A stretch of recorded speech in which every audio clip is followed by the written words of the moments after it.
O Senhor esteja convosco. Ele está no meio de nós. Proclamação do Evangelho de Jesus Cristo segundo São Marcos. Glória a vós, Senhor. Naquele tempo, quando Jesus saiu a caminhar, veio alguém correndo, ajoelhou-se diante dele e perguntou: Bom mestre, que devo fazer para ganhar a vida eterna? Jesus disse: Por que me chamas de bom? Só Deus é bom e mais ninguém. Tu conheces os mandamentos: não matarás, não cometerás adultério, não roubarás, não levantarás falso testemunho, não prejudicarás ninguém, honra teu pai e tua mãe. Ele respondeu: Mestre, tudo isso tenho observado desde a minha juventude. Jesus olhou para ele com amor e disse: Só uma coisa te falta. Vai, vende tudo o que tens e dá aos pobres, e terás um tesouro no céu. Depois vem e segue-me.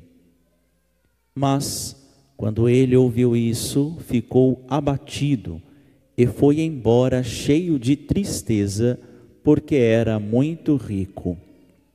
Jesus então olhou ao redor e disse aos discípulos: Como é difícil para os ricos entrar no reino de Deus. Os discípulos se admiravam com estas palavras, mas ele disse de novo: Meus filhos, como é difícil entrar no reino de Deus. É mais fácil um camelo passar pelo buraco de uma agulha do que um rico entrar no reino de Deus. Eles ficaram muito espantados ao ouvirem isso e perguntavam uns aos outros: Então, quem pode ser salvo? Jesus olhou para eles e disse: Para os homens isso é impossível, mas não para Deus. Para Deus tudo é possível.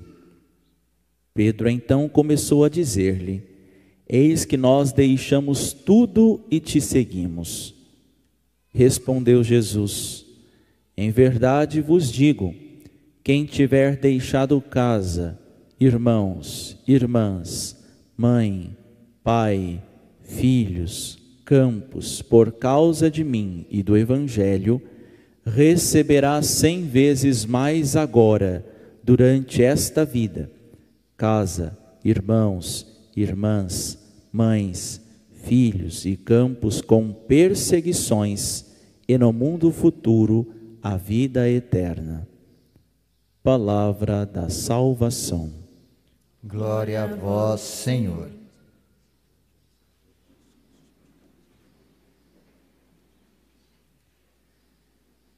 Queridos irmãos e irmãs, o Senhor Jesus está nos dizendo que muitas são as vezes, não raras, que nosso espírito de ricos nos faz perder o céu. Este espírito mesquinho, tacanho, que conta todas as moedinhas possíveis e não se entrega a Deus sem reservas, né? Quando o Senhor nos pede a nossa vida, quando Ele nos diz: aquele que perde a vida ganha, aquele que se entrega é que na verdade está se encontrando verdadeiramente, aquele que se coloca como servo de todos é o maior no reino dos céus. A lógica divina é totalmente diferente da lógica humana, da lógica mundana, da lógica demoníaca, porque o Senhor está nos ensinando que a pobreza de espírito, é aos pobres de espírito que pertence o reino de Deus, que pertence o reino dos céus. Jesus mostra a importância de nos manter firmes no propósito de seguir Jesus Cristo, segui-lo verdadeiramente, assumindo a nossa cruz de cada dia e nos colocando neste caminho. Não à toa que nestes últimos 3 domingos que passamos, Jesus estava ensinando acerca da pequenez e de nos colocarmos como crianças, não é? Jesus estava ensinando-nos insistentemente acerca do serviço, acerca de como ser grande no reino de Deus, acerca do acolhimento para com os pequeninos, e assim ensinando inclusive a sermos pequeninos, porque agora nós vamos entendendo as razões disto, né? Jesus então naquele tempo, percebendo um homem depressa, veja, quando Jesus saiu a caminhar, veio alguém correndo, ajoelhou-se diante dele e perguntou. Alguém que estava ansioso, alguém que estava, né, meio que inquieto, querendo saber alguma coisa. Se aproximou de Jesus correndo, ajoelhou-se e perguntou: bom mestre, que devo fazer para ganhar a vida eterna? Gente, que bom se esta pergunta ficasse latejando também em nossa vida, né? O que eu devo fazer ainda? O que eu preciso mudar em minha vida? O que eu preciso deixar de praticar? O que eu preciso fazer para que eu alcance, para que eu conquiste, para que eu abrace a vida eterna? O Senhor já nos alcançou, já nos abriu as portas do paraíso, mas agora a gente precisa adentrar, agora a gente precisa ir ao encontro dele, né? E por isso então nós somos convidados a também esta pergunta, nós mesmos respondê-la. Que devo fazer para alcançar a vida eterna? Porém, Jesus parece dar um corte, né, neste homem, neste alguém, e diz: por que me chamas de bom? Talvez a gente fica inculcado com isso, né? E Jesus continua: só Deus é bom e mais ninguém. Por quê? Este homem está perguntando a Jesus de modo somente humano. Ele quer saber acerca da sabedoria humana de Jesus, o que ele poderia fazer para receber a vida eterna, para ser salvo. Só que se esquece que Jesus também é Deus, né? Que Jesus deve ser reconhecido como Deus.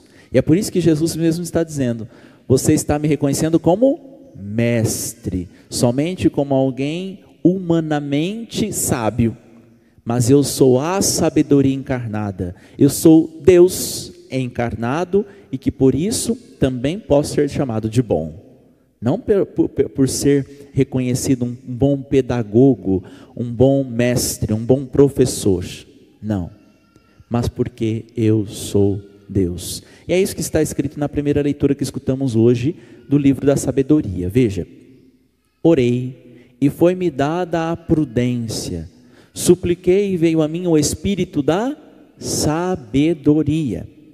Preferi a sabedoria aos cetros e tronos, e em comparação a ela, julguei sem valor a riqueza. Em relação à sabedoria, a riqueza não tem valor nenhum. É isso que está escrito aqui na primeira leitura que escutamos hoje, retirada do livro da sabedoria. A ela, a sabedoria, não igualei nenhuma pedra preciosa, pois a seu lado todo o ouro do mundo é um punhado de areia, e diante dela a prata será como a lama. Minha gente, quantas são as vezes que nós prezamos muito mais as riquezas, prezamos muito mais as coisas materiais, as coisas e os bens temporais, as coisas que nós vamos vendo nos outros, não é?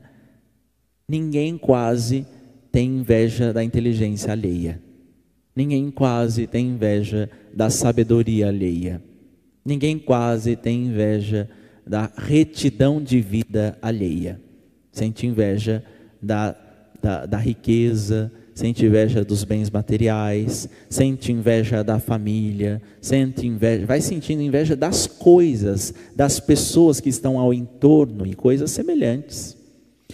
A liturgia de ontem, por exemplo, né? Uma mulher que estava escutando Jesus, fica encantada com as suas palavras, se levanta e diz: Senhor bendito, feliz o ventre que te gerou e os seios que te amamentaram. Ela sentiu uma pequena inveja de Nossa Senhora. Eu queria ter um filho como você. Eu queria ter um filho semelhante a você. É isso que ela estava dizendo, né, esta mulher. E Jesus diz a ela: olha, você pode ser muito mais feliz, extremamente mais feliz, se escutar a palavra de Deus e colocar em prática. Ele está dizendo: a minha mãe não é feliz porque é minha mãe. Ela é feliz porque ela respondeu sim ao chamado de Deus, porque ela escuta a minha palavra e coloca em prática, porque ela põe em prática os ensinamentos do meu Pai. É por isso que a minha mãe é feliz. É por isso. E você também é convidado a esta felicidade, né? É isso que Jesus está dizendo. Por isso, irmãos e irmãs, também nós somos convidados a esta sabedoria divina, a esta inteligência de Deus. Também nós somos convidados, porque o Senhor continua derramando também sobre as nossas vidas graças abundantes. E é por isso então que logo na sequência Jesus afirma: tu conheces os mandamentos: não matarás, não cometerás adultério, não roubarás, não levantarás falso testemunho, não prejudicarás ninguém, honra teu pai e tua mãe. Minha gente, Jesus não fez uma pergunta: você conhece os mandamentos? Não, ele está fazendo uma afirmação. Você conhece os mandamentos, isso, aquilo outro, mais isso e mais isso. E ele então diz: sim, Senhor, eu conheço e tenho observado desde a minha juventude. Eu tenho colocado em prática esta palavra. Veja, ele já tinha motivos de felicidade, mas ainda era uma felicidade mesquinha, torpe, incompleta, porque ele não era capaz de se lançar em Deus, de se lançar no seguimento de nosso Senhor. Aqui ele está falando, né? Jesus fala acerca de riqueza, de coisas financeiras, mas tem gente que é presa a coisas tão pequenas, tão minúsculas, né? Que eu vou dar um exemplo, né? Que eu escutei ontem preparando a homilia. O padre Paulo recordava de uma história de Celina, né? Que é irmã de Santa Teresinha do Menino Jesus. Quando Celina entrou no convento, ela sabia que para prender o véu precisava de um alfinete, né? Porque ajudava, era mais fácil de prender o véu com este alfinete específico. Imaginemos, né? Tem aqueles alfinetes de cabecinha e aquele alfinete de fralda, que hoje em dia não usa mais para fralda, né? Você já sabe qual que o padre está falando. Eu sei que tem um pouquinho mais de tempo. Aquela fralda tinha que lavar e coisas assim. Pois é, vocês sabiam, adolescentes, que as fraldas antigamente tinha que lavar? Pois é, a fralda descartável das crianças tinha que lavar também. E esta fralda prendia com um alfinete, né, que tinham 2 fechinhos assim, né? Pois bem, este alfinete com fecho é mais fácil de prender um véu do que o alfinete de cabecinha, não é? Pois bem, esta mulher, imaginemos então aqui que ela comprou este outro alfinete para entrar no Carmelo e ser, portanto, quando recebesse o hábito, usar este alfinete. Contudo, quando dentro do convento já ela foi mostrar o alfinete a uma das irmãs lá, ela falou: nossa, que alfinete bom, né? Dá para mim? E aí Celina pensou, até deu, mas sabe aquele, poxa, que mulher dada, né? Vou ter que entregar agora o alfinete que eu custei, que eu trouxe exatamente para isso. Sabe aquele, quando a criança, o adolescente está na escola e vai oferecer o lanche, você não quer não, né? Você não quer não, né? Pois é, já vou fazer uma oferta sem querer que a pessoa aceite, não é? Pois bem, foi mais ou menos isso que aconteceu com Celina. Ela deu, mas já quase que retornando, mas deu. E ela foi contar indignada a irmã Teresinha, né? A sua irmã, mas que também estava no convento. Você acredita que aquela mulher teve a capacidade de pedir o meu alfinete e coisa assim? E aí Teresinha disse: minha irmã, como você é rica e você não será feliz. Minha gente, talvez essas sejam as nossas riquezas, presas por conta de um alfinete, incapaz da felicidade por conta de um alfinete. E é isso que Jesus está falando. Nesse caso aqui, o homem era muito rico. Mas tem gente que é pobre, paupérrimo, que quase não tem o que comer. Mas tem este espírito rico, né? Este espírito mesquinho, tosco, que conta as moedinhas quando... não, olha, Deus me cobrou R$ 133,42, então eu vou pagar R$ 133,42. Eu não consigo arredondar para 133,45 ou R$ 135, ou quem sabe 200, porque Deus me deu tudo. Por que eu não vou dar 200 para Ele? Entende? Nós somos mesquinhos demais. Mesquinhos demais. E é por isso que se Ele está falando, olha, é errado, é pecado não matar, é errado matar, é errado cometer adultério, é errado roubar, é errado levantar falso testemunho, é errado prejudicar as pessoas e é errado se esquecer dos pais. É isso que Jesus está falando. O pagamento, a conta que você precisa estar atento é esta, mas você não precisa ter nada que impeça o teu espírito. Lembra que o padre deu exemplo na semana passada, né? É como um pássaro que tem 100 cordinhas amarrando o pezinho dele. Ele não vai voar com esses 100. Mas imagina que vai cortando todas essas cordinhas e fica uma só. Mesmo assim, ele não vai voar. É mais ou menos isso que muitas vezes nós que estamos na igreja vivemos. Nós até já cortamos muitas das cordas que nos prendem, né? Os pecados graves, nós já até não vivemos mais, mas ainda temos coisas que nos prendem, ainda temos coisas que nos tornam mesquinhos, ainda temos coisas que nos afastam da graça, ainda temos coisas que nos impedem de seguir Jesus, de voar com Ele, de estar com Ele, não é? E é por isso então que o próprio... Gente, eu gostaria de ser esse jovem no começo, porque veja o que ele responde: mestre, tudo isso tenho observado desde a minha juventude. Jesus olhou para ele com amor. Gente, este é o olhar bom que nós queremos ter. E Jesus fitou o olho para aquele rapaz e com amor diz a ele. É um amor ágape, é um amor de felicidade até. Por quê? Jesus viu naquele rapaz o estado de graça. Sabe aquele olhar quando nós nos confessamos? É este olhar que Jesus está olhando também este homem. Quando nós estamos em estado de graça, é este o olhar que Deus nos olha. Senhor, mestre, eu já não tenho mais praticado pecados graves. E olha, não é aqueles pecados. Tem gente que não confessa muito, confessa lá de vez em quando, né? E acha que pecado é só não matar e não roubar. Padre, olha, eu não matei, não roubei, o resto eu já fiz tudo. E o padre insiste em dizer, gente, essa é a pior das confissões. Por quê? Então eu posso deduzir, né, que você então se deitou com seu filho. Eu posso deduzir que você adulterou. Eu posso deduzir que você... Percebem? Não tem lógica nenhuma a gente fazer esse tipo de confissão, né?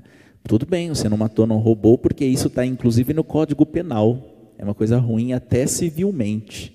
Mas no Código Penal não está falando do adultério. No Código Penal não está falando sobre o falso testemunho, né? A fofoca, a calúnia. Tem alguma coisa acerca, né, das fake news hoje em dia, tanta coisa assim, mas não é que vai ter tantos problemas, não é? Não prejudicarás ninguém. Honra teu pai e tua mãe. Na Constituição, nas coisas, não está falando nada disso, que eu tenho que honrar pai e mãe. Não fala.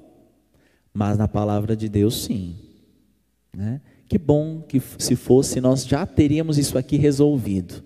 Se nós já observássemos o não matar, o não roubar, o não levantar falso testemunho, o não adulterar, o honrar o pai e mãe, não cobiçar as coisas alheias. Aliás, fizeram a tarefa de casa que o padre passou semana passada? Agora que eu me lembrei. Lembram-se? Decorar, né, os 10 mandamentos da lei de Deus, porque eu perguntei o 5º mandamento, ninguém lembrava. Uma vergonha, uma vergonha. Se a gente não conhece, como é que a gente vai cumprir? Se a gente não sabe, como que a gente vai fazer? Percebem? Por isso que Jesus está dizendo, escutar a palavra, guardar no coração e colocar em prática. Se eu não guardo no coração, como que eu vou colocar em prática? Se eu não sei o que é certo, como que eu vou andar na certeza? Eu preciso conhecer. Eu preciso ter na minha mente, inscrito no coração a palavra de Deus. E logo na sequência, depois deste olhar amoroso de Jesus, Jesus percebe que tem uma coisa que prende ainda aquele rapaz. Tem esta única cordinha que segura ele. Tem um alfinete que faz com que ele não seja feliz. Diz então Jesus, só te falta uma coisa. Vai, vende tudo o que tens e dá aos pobres, e terás um tesouro no céu. Depois vem e segue-me. Gente, Jesus está convidando aquele rapaz para estar com ele, para ficar perto. Existe felicidade maior que isto? Tem até uma música que canta assim, né? Cristo é a felicidade, Cristo é a felicidade, não é isso? Cristo é a felicidade. E Jesus está pedindo, chamando ele, vamos caminhar comigo, vamos estar comigo, porque tem uma coisa que te prende, tem uma coisa que não deixa você bater asas e voar comigo. Tem esta coisa que você precisa abandonar.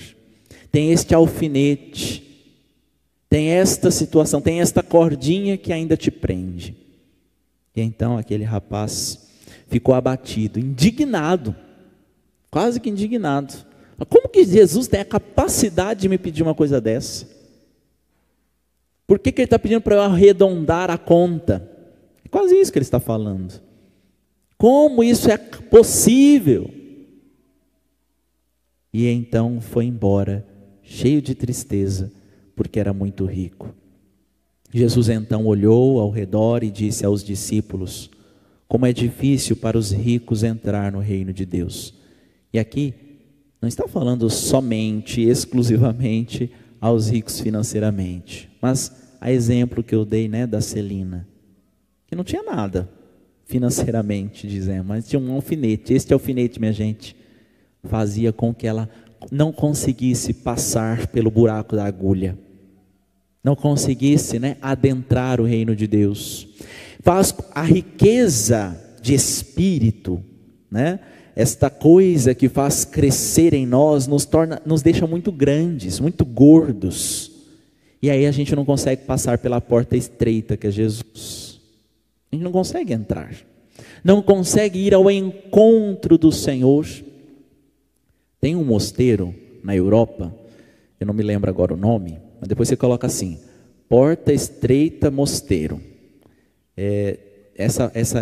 Esse mosteiro tinha essa porta estreita para entrar no refeitório. E aí, os monges só poderiam tomar a refeição se passasse pela porta estreita, né? Se não passasse pela porta estreita, significa que estava acima do peso e deveria fazer jejum. Deveria não estar lá junto com os outros, tomando a refeição. E a gente fica indignado talvez com isto, né? E nos esquecemos que para entrar no céu, para cear com Deus no banquete da vida, também nós precisamos passar por esta porta estreita. E padre, qual é o tamanho da porta? É o tamanho de Jesus. Jesus é a porta. Ele mesmo nos diz isso, né? Ele é a porta. Mas Ele também que nos acolhe, é Ele quem nos espera, é Ele quem nos chama, é Ele quem abriu esta porta para nós, não é? E é por isso então que nós nos alegramos com tudo isto, mas também devemos nos perguntar, o que devo fazer para entrar na vida eterna? O que devo fazer para ser feliz? A palavra de Deus está nos ensinando. Olha aqui que nós cantamos, né, junto com a salmista: saciai-nos, ó Senhor, com o vosso amor, e exultaremos de alegria. Que a riqueza que habite em nossos corações seja o amor de Deus, e seja motivo da nossa felicidade, o motivo da nossa alegria. Permitamos, minha gente, que Deus habite em nós, que Ele faça morada em nossas vidas, em nossos corações, e assim nós nos direcionando a Ele, seguindo os seus caminhos, abandonando aquilo que nos prende, aquilo que nos faz seguros demais aqui neste mundo, aquelas seguranças que passam, né? Porque tudo passa, só Deus basta, só Deus permanece. E assim, tendo esta confiança, com os olhos fixos no Senhor, nos mantermos fiéis, perseverantes e seguindo Jesus até a vida eterna para sermos felizes. É o desejo de Deus que nós sejamos felizes, é o desejo dele.